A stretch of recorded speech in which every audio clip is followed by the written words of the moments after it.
Hi hello ನಮಸ್ತೆ. ನನ್ನ ಎಲ್ಲ ಪ್ರೀತಿಯ ವಿದ್ಯಾರ್ಥಿಗಳಿಗೂ ಜ್ಞಾನಧರಿತ್ರಿ ಕೋಚಿಂಗ್ ಕ್ಲಾಸಸ್ ಯೂಟ್ಯೂಬ್ ಚಾನಲ್ಗೆ ಸ್ವಾಗತ. ಸ್ನೇಹಿತರೆ, ಇವತ್ತು ಮಾಡ್ತಕ್ಕಂಥ ಟಾಪಿಕ್ ಮಾತ್ರ ಎಲ್ಲರ ಲೈಫ್ ಒಳಗೂ ಆಗಿರ್ತಕ್ಕಂಥದ್ದೇ. ಏನಪ್ಪ ಅಂದರೆ ಕನ್ಫ್ಯೂಷನ್ಸ್. ಸೋ ಮೆನಿ ಕನ್ಫ್ಯೂಷನ್ಸ್ ನಮ್ಮ ಲೈಫ್ ಒಳಗೆ ಇದ್ದೇ ಇರುತ್ತೆ. ಸೊ ಆ ಕನ್ಫ್ಯೂಷನ್ಸ್ ಮೇಲೇ ರಿಸರ್ಚ್ ಮಾಡಿಕೊಂಡು ಒಂದಿಷ್ಟು ಕಂಟೆಂಟ್ಗಳನ್ನ ನಿಮ್ಮ ಮುಂದೆ ತೊಗೊಬಂದಿದ್ದೀನಿ. ಈ ಕಂಟೆಂಟ್ಸು ಮೋಸ್ಟ್ ರಿಲಯಬಲಿ ನಿಮಗೆ ಹೆಲ್ಪ್ ಆಗೇ ಆಗುತ್ತೆ ಅನ್ನೋದು ನನ್ನ ಪರ್ಪಸ್. ಈ ಕಂಟೆಂಟ್ ಬಗ್ಗೆ ಕಾಮಿಡಿ ಅಂದರೆ ಪ್ರತಿಯೊಬ್ಬರಿಗೂ ಕನ್ಫ್ಯೂಷನ್ಸ್ ಇಂದ ಹೊರಗೆ ಬರಲೇಬೇಕಾಗತ್ತೆ. ಈವನ್ ನಾನು ಕೂಡ ಕನ್ಫ್ಯೂಷನ್ಸ್ ಇಂದ ಹೊರಗೆ ಬಂದ ಮೇಲೆ ಒಂದು ಕ್ಲಾರಿಟಿ ಸಿಕ್ಕ ಮೇಲೆನೆ ಈ ಕೋಚಿಂಗ್ ಸೆಂಟರ್ ಸ್ಟಾರ್ಟ್ ಮಾಡಿದ್ದು. ಸೊ ಹಾಗಾಗಿ ಫಸ್ಟ್ ನಿಮ್ಮಲ್ಲಿ ಕ್ಲಾರಿಟಿ ತಗೋಬೇಕಪ್ಪ ಅಂದ್ರೆ ನಿಮ್ಮಲ್ಲಿರೋ ಕನ್ಫ್ಯೂಷನ್ಸ್ ಹೊರಗೆ ಹೋಗ್ಲೇಬೇಕು. ಒಂದ್ ವೇಳೆ ಕನ್ಫ್ಯೂಷನ್ಸ್ ಹೊರಗೆ ಹೋಯ್ತು ಅಂದ್ರೆ 0.5% ಸಕ್ಸಸ್ ನೀವು ಆಗಿರ್ತೀರಿ ಅಂತಾನೆ. ಅಂದ್ರೆ ಫಸ್ಟ್ ನೋಡ್ರಿ, ಇಲ್ಲಿ ಒಂದು 7 ಪಾಯಿಂಟ್ನ ಡಿಸ್ಕಸ್ ಮಾಡ್ತೀನಿ. ಆ 7 ಪಾಯಿಂಟ್ನು ನೀಟಾಗಿ ಕೂತು ಅರ್ಥ ಮಾಡ್ಕೊಂಡು ಕ್ಲಾರಿಟಿ ತಗೊಳ್ರಿ.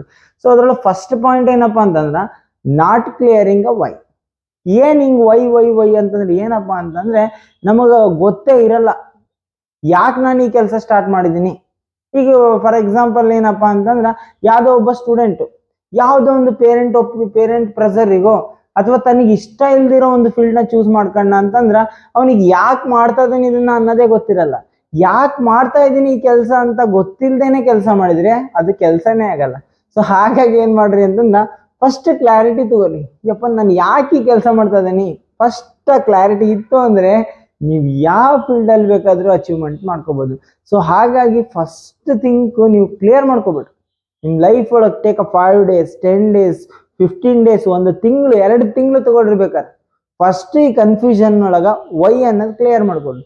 ನಾನು ಯಾಕೆ ಒಂದು ಅಚೀವ್ಮೆಂಟಿಗೆ ಇಳಿದಿದ್ದೀನಿ, ಇದನ್ನ ಒಂದು ಸ್ಪೋರ್ಟ್ಸ್ ಫೀಲ್ಡಿಗೆ ಆಗಿರ್ಬೋದು, ಒಂದು ಸೈನ್ಸ್ ಫೀಲ್ಡಿಗೆ ಆಗಿರ್ಬೋದು, ಒಂದು ಆರ್ಟ್ಸ್ ಫೀಲ್ಡಿಗೆ ಇಳಿದಿರ್ಬೋದು. ಸೊ ಯಾಕೆ ನಾನು ಈ ಫೀಲ್ಡಿಗೆ ಇಳಿದೀನಿ ದಟ್ಸ್ ಫಸ್ಟ್ ಕ್ಲಾರಿಟಿ ತಗೋರಿ. ಆ ಕ್ಲಾರಿಟಿ ಇಲ್ದೇನೆ ಬ್ಲೈಂಡ್ ಆಗಿ ಮುಂದೆ ಹೋಗ್ಬಾರ್ದು. ನಾನು ಯಾಕೆ ಈ ವಿಡಿಯೋ ಮಾಡಿದ್ನಪ್ಪ ಅಂತಂದ್ರೆ ಹಲವಾರು ಜನ ವಿದ್ಯಾರ್ಥಿಗಳು ಇರ್ತಾರೆ, ಡಿಗ್ರಿ ಮಾಡ್ತಾ ಇರ್ತಾರೆ.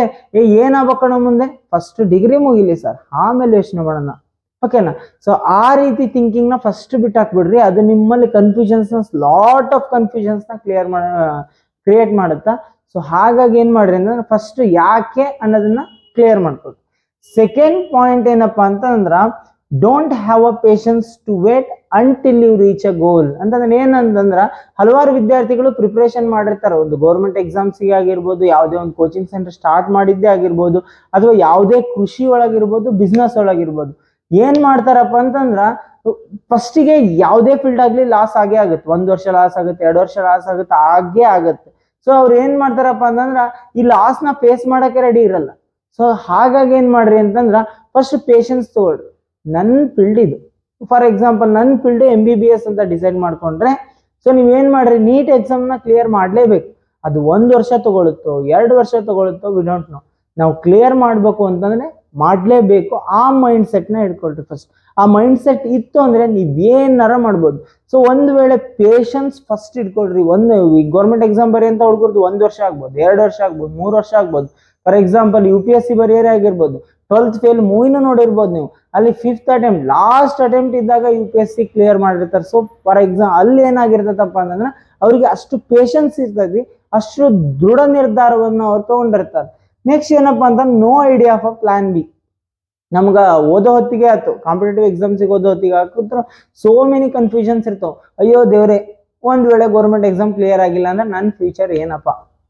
ಸೊ ಅವಾಗ ಒಂದು ಯೋಚನೆ ಮಾಡ್ರಿ, ಒಂದ್ ವೇಳೆ ಕ್ಲಿಯರ್ ಆಗಿಲ್ಲ ಅಂದ್ರೆ ಏನಾಯ್ತು, ನಿಮ್ದು ಯಾವ್ದೋ ಒಂದು ಫೀಲ್ಡ್ ಆಗಿರ್ಬೋದಪ್ಪ. ಫಾರ್ ಎಕ್ಸಾಂಪಲ್ ನಿಮ್ದು ಕೃಷಿನೇ ಇರ್ಬೋದು. ಆ ಕೃಷಿ ಫೀಲ್ಡ್ ಒಳಗೇನೆ ಅಚೀವ್ಮೆಂಟ್ ಮಾಡೋಂತ ಪ್ಲಾನ್ ಅನ್ನ ಮಾಡ್ಕೊಳ್ರಿ. ಆ ಪ್ಲಾನ್ ಬಿನು ಇರ್ಲಿ, ಬಟ್ ಮೇನ್ ಫೋಕಸ್ ಅನ್ನ ಪ್ಲಾನ್ ಎ, ಅದು ನಿಮ್ಮ ಅಚೀವ್ಮೆಂಟೇ ಆಗಿರ್ಲಿ. ನೆಕ್ಸ್ಟ್ ಏನಪ್ಪಾ ಅಂತಂದ್ರೆ less IQ and more EQ. ಇಲ್ಲಿ ಸೋ ಮೆನಿ ಸ್ಟೂಡೆಂಟ್ಸ್ ಕನ್ಫ್ಯೂಷನ್ಸ್ ಆದಾಗ ಫಸ್ಟ್ ಆಗದೇ ಇದು. ನಾವು ಹೋಗ ನಮ್ಮ ಇಂಟೆಲಿಜೆಂಟ್ ಕೋಶಿಯಂಟ್ ಬಗ್ಗೆ ಜಾಸ್ತಿ ಯೋಚನೆ ಮಾಡೋದಂದ್ರೆ ನಮ್ಮ ಬುದ್ಧಿವಂತಿಕೆಯಿಂದ ಯೋಚನೆ ಮಾಡೋದ್ರ ಬದಲು ಹೃದಯದಿಂದ ಯೋಚನೆ ಮಾಡೋದು. ಅಂದ್ರೆ ಇಟ್ ಮೀನ್ಸ್ ಏನಪ್ಪಾ ಅಂದ್ರೆ ಎಮೋಷನಲಿ ಯೋಚನೆ ಮಾಡಕ್ ಶುರು ಮಾಡ್ತೀವಿ. ಎಮೋಷನಲಿ ಯೋಚನೆ ಮಾಡಿದಾಗ ಅರ್ಧ ಫೇಲ್ಯೂರ್ ಆಗೇ ಆಗ್ತೀವಿ. ಸೊ ಹಾಗಾಗಿ ನಿಮ್ಮ ಬುದ್ಧಿವಂತಿಕೆಯಿಂದ ಯೋಚನೆ ಮಾಡಿ, ನಾನು ಯಾಕೆ ಈ ಕೆಲಸ ಸ್ಟಾರ್ಟ್ ಮಾಡಿದೆ, ಏನ್ ಪರ್ಪಸ್ ಇಟ್ಟು ಸ್ಟಾರ್ಟ್ ಮಾಡಿದೆ, ಹಾಗಾದ್ರೆ ನನ್ನ ಅಚೀವ್ಮೆಂಟ್ ಏನು, ಇದನ್ನ ಎಷ್ಟು ಟೈಮ್ ತಗೊಳ್ತೈತಿ, ಈಚ್ ಅಂಡ್ ಎವ್ರಿಥಿಂಗ್ ಕೂಡ ನೀವೇನ್ ಮಾಡ್ರಿ ಅಂದ್ರೆ ಪ್ಲಾನ್ಡ್ ಆಗಿ ಮಾಡ್ರಿ. ನೆಕ್ಸ್ಟ್ ಏನಪ್ಪಾ ಅಂತಂದ್ರ not focus on your self more focus on other things that hinder your success ಅಂತ. ನಾವ್ ಏನ್ ಮಾಡ್ತೀವಪ್ಪ ಅಂತಂದ್ರ ನಮ್ಮ ಮೇಲೆ ನಾವು ಫೋಕಸ್ ಮಾಡ್ಕೊಳ್ಳಲ್ಲ, ಅದ್ರ ಬದಲಿಗೆ ಯಾವ್ದ್ರ ಬಗ್ಗೆ ಯಾವ್ದೋ ಒಂದು ಮಟೀರಿಯಲ್ ಥಿಂಗ್ ಬಗ್ಗೆ ಯೋಚನೆ ಮಾಡ್ತೀವಿ. ಅದು ಯಾವುದು ನಮ್ಮ ಬೆಳವಣಿಗೆಗೆ ಕುಂಠಿತಗೊಳಿಸತ್ತೋ ಅದ್ರ ಬಗ್ಗೆನೇ ಯೋಚನೆ ಮಾಡ್ತೇವೆ. For example, not clearing a exam. ನಾನು ಎಕ್ಸಾಮ್ ಕ್ಲಿಯರ್ ಮಾಡಲಿಲ್ಲ, ನನ್ನ ಲೈಫ್ ಇದಕ್ಕೆ ಇಟ್ಟಿದ್ದೀನಿ, ಒಂದ್ ವೇಳೆ ನನ್ನ ಕಡೆಯಿಂದ ಈ ಫೀಲ್ಡ್ ಒಳಗೆ ಅಚೀವ್ಮೆಂಟ್ ಮಾಡಕ್ ಸಾಧ್ಯನೇ ಆಗಿಲ್ಲ. ಸೊ ಆ ತರ ನೆಗೆಟಿವಿಟಿನ ಫಸ್ಟ್ ಯೋಚನೆ ಮಾಡೋದ್ ಬಿಡ್ರಿ. ಅದೇ ಹೇಳ್ತಾರಲ್ಲ, ಹುಟ್ಟಿದ ದೇವರು ಹುಲ್ಲಂತೂ ಮೇಯಿಸಲ್ಲ. ಸೊ ಇನ್ ಕೇಸ್ ನೀವು ಒಂದ್ ವೇಳೆ ರಿಸ್ಕ್ ತಗೊಳಕ್ ರೆಡಿ ಇದ್ರೆ, ಯಾವುದೇ ಕೆಲಸ ಆಗಿರ್ಲಿ, ನೀವು ರಿಸ್ಕ್ ತಗೊಳಕ್ ರೆಡಿ ಇದ್ರೆ 100% ಆ ಕೆಲಸ ಆಗೇ ಆಗುತ್ತಾ. ಸೊ ಹಾಗಾಗಿ first you have to take a risk for your goal. Next ಏನಪ್ಪಾ ಅಂತಂದ್ರ, sacrifice to anything or anybody to oppose to attain your success.